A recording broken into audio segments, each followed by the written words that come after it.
Hey, welcome this week to Coaching Corner, Trace.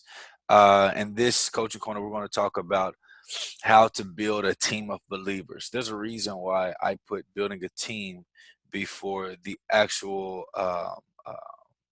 testing or developing of a killer product. And it goes back to what we talked about, foundation building. If you can't have a team or a group of people or a few persons or even one person buy into your vision of what you see, um, uh, that your organization will be able to do for other people, then it's probably going to be extremely hard for you to to sell your product. I truly believe in the power of team. I don't believe in selling by myself first, um, or running a business by myself first and then going to get a team. I truly believe in getting a team, and God has allowed me to be able to use several techniques to be able to hire people when I had no money to pay them. And all I had was vision, all I had was dream, all I had was talking about the future and what um, the company would do or what the organization would do. So this right here is very near and dear to my heart because we talk about operating in your purpose. There's nothing when you're operating in your purpose. There's nothing that says you're supposed to do it alone. When you look at those successful people that were able to do things that they never could have imagined to do, they couldn't do it alone. They had to have somebody, a group of people, or even a team that can help assemble them and move them forward. These are things that are needed in order for you to get to where you need to be. You have to be able to develop a team, and when you start your organization or your purpose to profit business, when you start that, you have to understand that if you are already aware of your gifts and your talents and your strengths, and then you can align people that can be a part of your team whose gifts and talents are not your gifts and talent or not your strengths, but your weaknesses or things that you don't technically care for. What happens is you're already functioning in purpose of building a large organization that's going to influence a lot of people. When I think of large businesses, I think of the impact they're making on more than a few people. When I think of small business, I think of um, uh, and if you're a small business, I don't say this disrespectfully because this is something that I had to personally deal with and ask myself. I see it as a selfish endeavor. If your business stays small, it's because you choose for it to stay small because you don't want it to grow out of your control because you want the control of it. The beauty of building a business or organization is for it to get out of your control to where it grows authentically, it grows organically to where people want to be a part of your business. They want to be a part of your organization. They want to be a part of you. And I think that that's absolutely important as we begin to walk into this vision walk, as we begin to walk into this destiny that we're embarking, this road to destiny. And I think that it's important that you encounter and intertwine your vision in the vision of others that can help you see it get through. Now, here's the best part in understanding about building a team of believers and building a team that believes in your vision. Um, the people that start what you won't finish, and that's okay because I've dealt with that time and time again. Maybe 80% of people that you start with won't finish with you. And in understanding that you will be able to deal with yourself a whole lot better. And there's a different tactics and techniques that you can do. If you already know they're going to leave, you can give them outs in ways that they can do it. But just in on a high level thinking, or just touching the surface. 80% of people that are with you, they won't be there. But it's the practice of you getting outside of yourself and hearing the thoughts of other people. When you're by yourself and you only think about your idea, you're only thinking about your way, it's going to be hard for you to hire and bring people on that are going to be talented and that are intrapreneurs. And entrepreneurs act as entrepreneurs inside of an entrepreneur's umbrella. An entrepreneur is somebody who can go get something done. And they possibly could run their own business, but they don't want to. They want to do all of that in the functioning of your umbrella. So um, these are people who you want to attract into your business. These are people who are self-starters. They're motivated. They don't need any outside external motivation in order to get them by. They're absolutely bad all by themselves. And I think that it's important for you to go ahead and get in the practice of yielding to hear other people's thoughts now. And yes, it may cost you some money to bring them on. And I'm going to teach you techniques of how to hire with no money and to get people just to buy into your vision, because it's the vision. And then being able to compensate them on the back end or as the company begins to grow. I think that's absolutely important, because when people are a part of your progress, another thing that says to your clients and your consumers are, it brings a bit of credibility. If you're the only one doing it, that kind of brings a little fear into someone's heart. But if you have a team of people that are working with you, that are doing it with you, that are growing with you, all of a sudden what you have there seems by perception. Remember, we talked about that. It seems as though that you're rocking and rolling. So today's lesson, we're going to talk about how to sell your vision and mission. How to sell your vision and mission. Um, and Creating a vision statement is absolutely important. Um, I think learning how to sell your vision and your mission is absolutely important. It's critical to the culture and the longevity of your business. If your mission and vision is short term, it's a short term vision, a short term mission, the production and the loyalty of your team is going to be for a short term. And the growth of your business will only be for a short term. These are mistakes that I made. My very first direct sales company, I owned a door knocking company for DirecTV. We owned a brokerage for DirecTV, and I didn't plan to be in there long. I planned on short term getting the money and leaving. And what happened was, I didn't even uh, because I didn't set standards on the growth, even the transitioning from the direct sales to something else. And I never even planned the vision. My vision, and my vision board, I never planned for the next step. I just said, we're going to do direct TV just for a little bit, and then that's it. And it was extremely hard for me to get people to buy into that concept and to buy into going and knocking on doors, because they didn't see anything else after that. Now, a lot of times people have to understand, most people, yeah, they care about the income that you may be able to pay them, but more so they care about being able to grow within a vision. Everybody seeks and they yearn for growth. That's why we make some of the mistakes that we make. We yearn for growth. We yearn to be in a place where our skills and our talents are noticed, and and we love to feel important. And in that stage, it was only for me. I was in a financial bind, and I know that Derek TV, I can make a few couple of $1,000s to get myself back up right. And I really wasn't thinking about anybody else. And people could see that when I was trying to hire, they could not see it.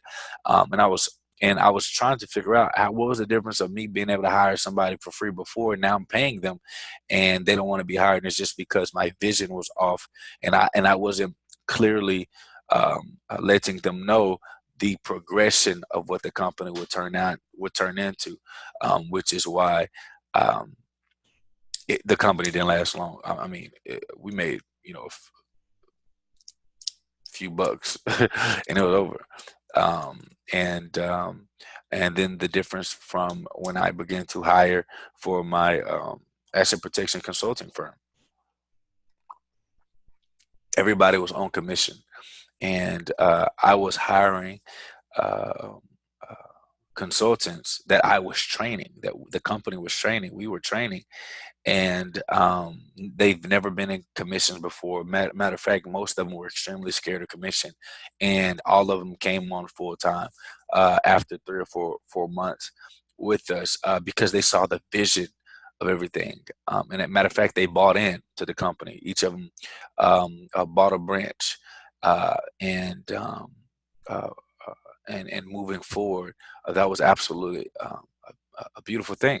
And you had people that had no experience, and in learning how to build something in a commission field environment, and began to enjoy it because they saw the vision. They saw themselves as the founding. Um, brokers within the company. They loved that thought of that, and so because they loved the thought of that, they were willing to give not only their time, not only their effort, but their money too, in investing into the company and to the growth of what we had going. So what I'm gonna teach you guys is important, and how to sell your vision. You have to understand when developing your vision has to be about others. So how to sell your vision.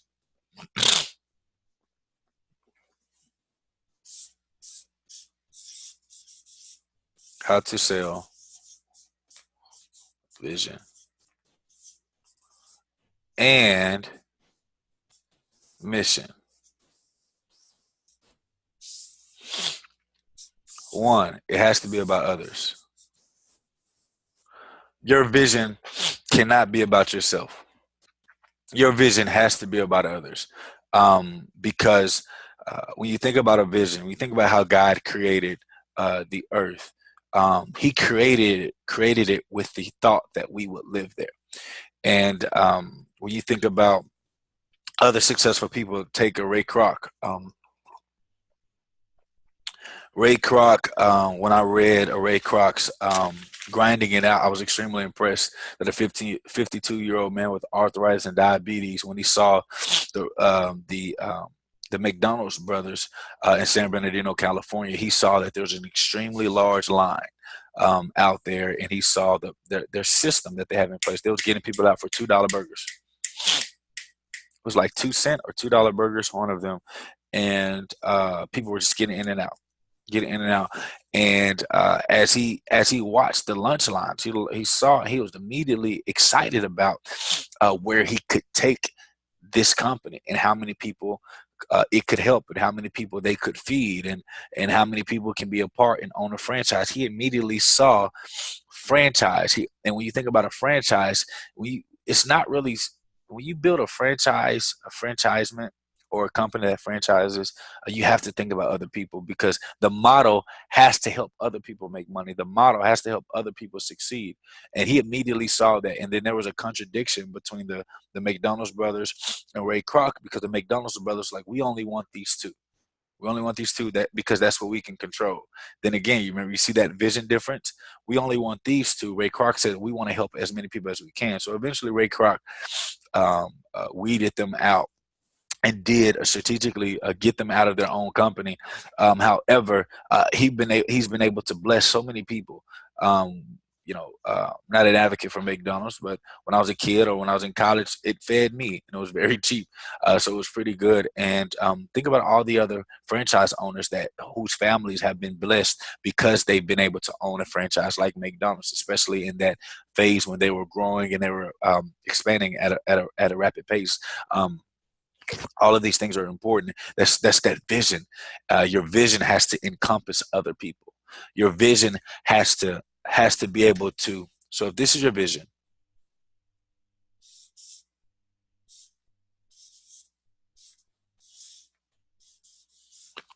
your vision has to be able to hold the vision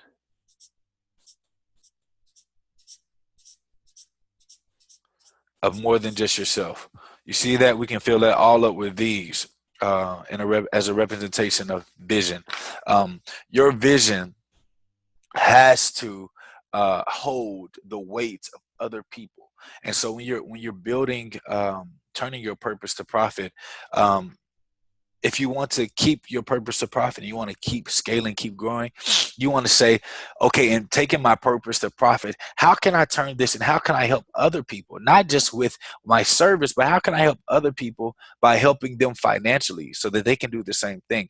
How can I grow my vision and my mission statement so that it's larger than me? When you think about the work that Jesus Christ did when he came down, the God in the flesh came down to uh, to engrace us with a compass of how we should live. Um, uh, if he came down for selfish reasons, um, he never would have taught us how to be disciples. He never would have taught us how to spread the word, and his dominion would have never grew to become the largest organization ever grown.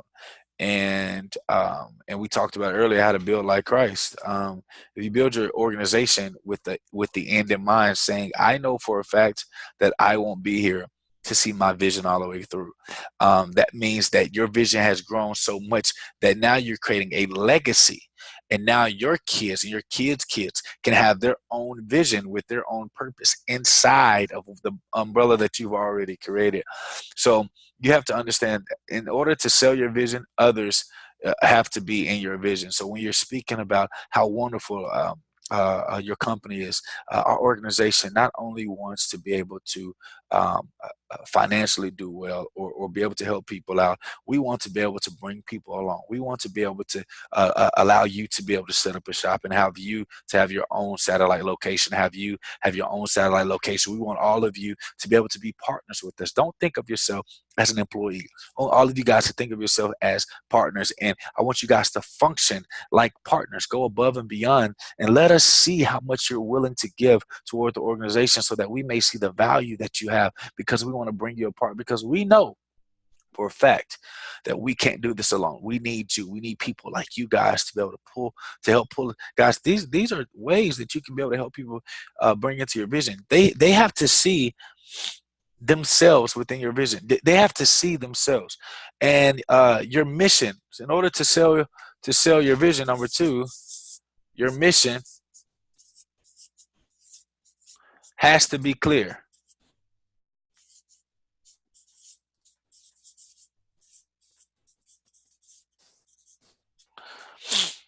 Your mission has to be clear. Say, for example, you were an army sergeant, and you had a bunch of uh, you had a bunch of soldiers supposed to follow you in battle, and you guys were supposed to conquer a specific land. Let's call it Piggy Land, and you give everybody 9,000 different orders. Your mission, you give them 9,000 missions. Um, uh, and it confuses them. What happens? Well, I'll tell you what happens. Nothing gets done. If the mission isn't clear, no one wants to be a part of it, and no one wants to follow you. People want to follow somebody that has a vision that encompasses all of their dreams, as well as a mission that is clear where they can see the end. See, the problem with a lot of people that are trying to start companies, their mission and vision is everywhere. And again, I'm talking from experience. Their mission and vision is everywhere. Thus, um, uh, uh, when people are trying to follow them, excuse me, I'm so sorry. When people are trying to follow them, they can't follow them because of one reason: your mission and your vision is unclear. I mean, you can't follow somebody whose mission isn't clear, because they don't know where they want to go. So why would somebody follow somebody who doesn't know where they want to go? It's like the blind leading the blind. So you have to understand the importance of this vision selling and mission, in getting people to fight for one mission, for one goal. There's a company called Primerica. It's owned by A.L. It was owned at one point in time by A.L. Williams, started by A.L. Williams. And his mission and his crusade was so great that over 150,000 people were licensed. They were contracted. They built organizations within his company.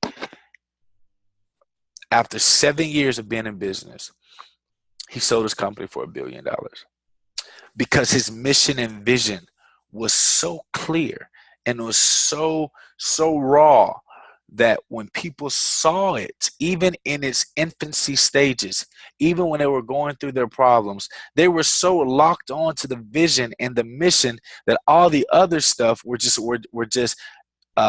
barriers that were stopping them from moving forward with the vision and the mission. And when your vision and mission is so clear, when you have those problems come up, people literally grab hold of each other, and they move the needle together, because they're so locked onto your vision and to your mission.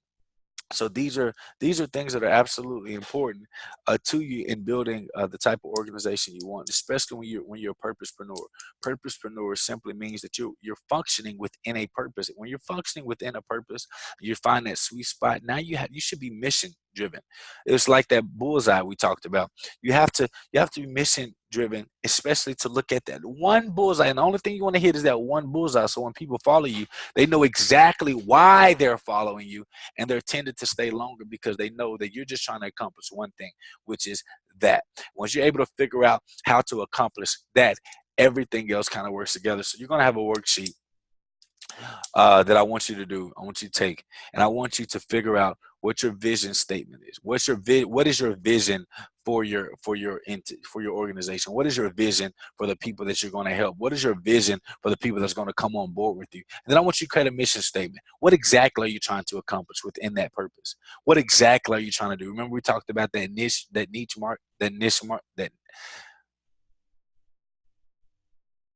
market. We talked about that sweet spot. We talked about that point right in the middle that makes that sun laser beam so hot.